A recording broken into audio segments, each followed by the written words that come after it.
After wrestling with my own fears for far too long, I've finally mustered the courage to share this story, hoping it might serve as a cautionary tale for others. It's been 6 years since it happened, yet even now, as I write these words, I can feel the icy grip of fear tightening around me. Some details will remain deliberately vague, there's still too much fear to reveal everything. I'm 23 now, but back then, I had just turned 17.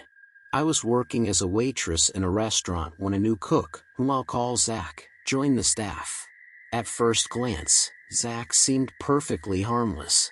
I've always been the kind of person who avoids confrontation, choosing kindness even when it's not deserved.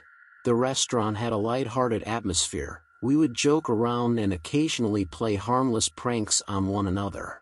Zach eventually became part of these playful exchanges, but I want to make it clear, I never flirted with him or gave any indication of romantic interest. Our interactions were strictly within the group. One evening, after closing up, I stepped outside for a cigarette, and Zach happened to be there too. We started talking, and the conversation drifted toward finances and the fines we both had to deal with. I mentioned a recent speeding ticket I had no idea how I was going to pay off, considering I was still in high school with limited working hours. Weeks passed, and though we exchanged the usual small talk, nothing out of the ordinary occurred until Valentine's Day. The restaurant was packed, and I was busy at the register, cashing out a long line of customers. Out of the corner of my eye, I noticed Zach standing there, just staring at me. Assuming he needed to clock out, I asked him to give me a moment. When the last customer was taken care of, I gestured for him to use the computer. To my surprise, he handed me a large box of chocolates and said, "Happy Valentine's," before clocking out and leaving. I stood there, stunned. Earlier that day, I had vented to a friend about how my boyfriend didn't even get me a card, and now here I was, holding this unexpected gift from Zach. Did he overhear my conversation and feel sorry for me? Or was there something more to it? I tried to brush it off, but soon enough, the truth became clear.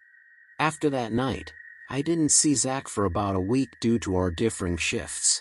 One day after school, I was sitting in my car, fixing my hair and makeup before heading into work, when a car pulled up beside mine. I heard someone calling my name and looked over to see Zach. He seemed excited and motioned for me to come over. Hesitantly, I got out of my car and walked over to the passenger side of his. He urged me to get in, and like a naive teenager, I did. My heart pounded as I sat there, my palms slick with sweat. Zach pulled out a rose, one of those cheap, artificial ones you find at gas stations, and then a wad of cash. It felt like I was trapped in some sort of surreal movie scene as he pushed the money into my hand, insisting it was for me. I sat there, frozen, the weight of the cash heavy in my hand. My mind raced, wondering what this gift would cost me. After what felt like an eternity but was only a few seconds, I finally managed to ask, "What's this for, Zach?" He responded, "It's for your speeding ticket. I've had my own run-ins with the law, and I don't want to see you go through that." My thoughts spiraled into dark places, and I didn't like where they were headed. Eventually, my conscience won the battle. I placed the cash on his dashboard and said, "Look, I appreciate the offer, but I can't accept this. It's your money, and I need to deal with my own problems." With that, I quickly exited the car and hurried inside to clock in. That night, everything seemed normal, except for the occasional sad look Zach gave me. I almost felt sorry for him, thinking maybe he was just lonely and in need of a friend. So, I agreed to hang out with him a few times outside of work. Looking back, I see how foolish I was, a 17-year-old girl spending time with a 30-year-old man who was becoming increasingly unsettling. He would make subtle advances, and I would politely excuse myself. Eventually, I stopped hanging out with him altogether, sending a brief text to make it clear I wasn't interested in a relationship. But Zach didn't take the hint. He began bombarding me with texts and calls, desperate to get me to spend time with him. Whenever we worked the same shift, he would give me one of those gas station roses. I would cringe and accept it, always avoiding confrontation. I finally asked my boss to schedule my shifts so they didn't overlap with Zach's. Not long after I started ignoring his texts, Zach was fired for not showing up to work. A month or two later, I quit as well. I switched phone companies and got a new number, thinking that would be the end of it. But one night, while I was waiting in the car to pick up my best friend from her boyfriend's house, my phone buzzed with multiple text notifications. To my horror, the messages were from Zach. Somehow, he had gotten my new number and was professing his undying love, bewildered by my silence. I felt sick to my stomach. My best friend, who had just gotten into the car, saw my distress and took the phone from me, reading the texts aloud. She suggested I call my mom, but I knew my mom would be furious if she found out a grown man was harassing me, so I didn't. Then, I got a call from another number. When I answered, I was met with nothing but slow, deep breathing before the line went dead. My friend urged me to block the number, which I did, but the random texts and calls from different numbers continued for weeks. Each time, I blocked the number, but the unsettling breathing on the other end of some calls left me on edge. Eventually, the calls and texts stopped, and life began to feel normal again. I moved out of my mom's place, got my own apartment, and started fresh. I changed schools, bought a new car, and got a job at a medical facility. My boyfriend, James, moved in with me, and we tried to leave the past behind.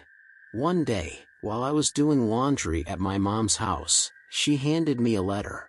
It was addressed to me, with no postage stamps, just my name written on the envelope. The return address was from the restaurant where I used to work. Curious, I opened it, and a wave of panic washed over me. It was from Zach. The letter was 2 pages long, filled with disturbing declarations of love, promises of a house, a car, even children. The most chilling part? There were no postage stamps, meaning Zach had personally delivered it to my mom's mailbox. I stood there, frozen in fear, trying to come up with a believable excuse as my mom asked what was wrong. I lied, telling her it was from an old friend informing me of another friend's passing. Somehow, she believed me, and I quickly left the house. On the drive home, I tore the letter into tiny pieces and threw it away, desperately hoping that would be the end of it. But deep down, I knew it wasn't over. I confided in James a week later, and while he was upset that I hadn't told him sooner, he understood my fears. He bought me a baseball bat to keep in my car and mace to carry in my purse. 2 weeks passed without incident, and I began to let my guard down. One day, after school, I was driving to work when I noticed a red car following me. At first, I thought I was just being paranoid, but as I made turns and switched lanes, the car stayed right behind me. When I pulled into my grandfather's driveway, the car pulled in behind me. Zach got out and started walking toward my car, calling my name. Panic gripped me as he reached my door, blocking my way to the house. I barely remember what was said, but I do remember the overwhelming sense of being trapped. Somehow, I managed to push past him and run inside, where my grandfather and great-uncle confronted Zach, telling him to leave. For the next few days, my grandfather followed me home, and my coworkers would walk me to my car. James would meet me in the driveway every night, and I did everything I could to stay safe. But the paranoia never left. I deleted my social media, changed my routines, and constantly looked over my shoulder. One day at work, an older coworker told me that a man had come in asking for me while I was off. He was told I wasn't there, and he left. Later that night, another coworker who resembled me was followed home by a red car. Her mother met her outside with a gun, and the car sped off when they realized she wasn't me.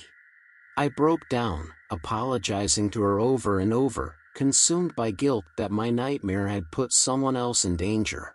That was the last major incident with Zach. Years later, I did some research on him but found little more than traffic violations and a suspended license. I keep tabs on him, refusing to be a victim again. While he never physically harmed me, the lengths he went to find me were terrifying. I've since moved again, gotten married, and started a family. But just the other night, after coming home from a long shift, I found one of those artificial roses on my front doorstep.